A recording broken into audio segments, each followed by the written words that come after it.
PT Hutama Karya Persero menyatakan tol Sigli, Banda Aceh, Sibangceh, Seksi 4 sepanjang 13,5 km yang membentang, mulai dari pintu tol Blang Bintang hingga ke pintu tol Indrapuri siap untuk beroperasi.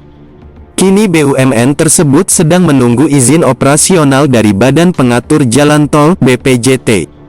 Brand Manager Ruas Tol Sibangceh PT Hutama Karya Jarod Seno Wibawa mengatakan, selain izin operasional, pihaknya juga sedang dalam proses penyelesaian finishing terkait dengan keselamatan pihak ketiga di jalan tol. Seksi 4 sudah ada surat penetapan operasional dari Kementerian PUPR. Kami masih menunggu izin operasional dari BPJT, sambil kami siapkan finishing keselamatan pihak ketiga, baik dengan rumah sakit maupun PJR, untuk mendukung operasional kami di jalan tol. Meski belum ditetapkan jadwal peresmiannya, para pekerja juga terus menyempurnakan pengerjaan di ruas jalan tol, Seksi 4 tersebut.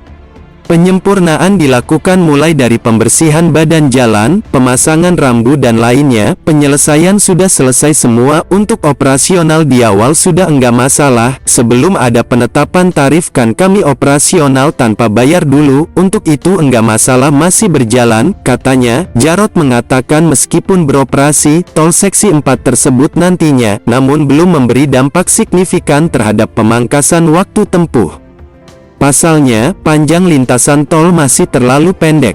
Ada pemangkasan waktu tapi enggak banyak, mungkin 15 menit lebih cepatlah, katanya. Tol Sibangceh secara keseluruhan nantinya akan dilengkapi dengan 7 gerbang tol, dan 6 simpang susun, atau interchange.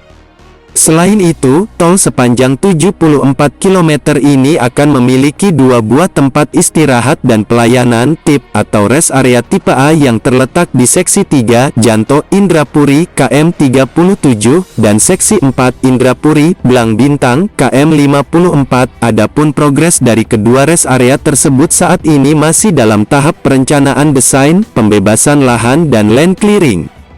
Keseluruhan tip ini ditargetkan dapat beroperasi secara fungsional setelah tol Sibangceh mulai dioperasionalkan.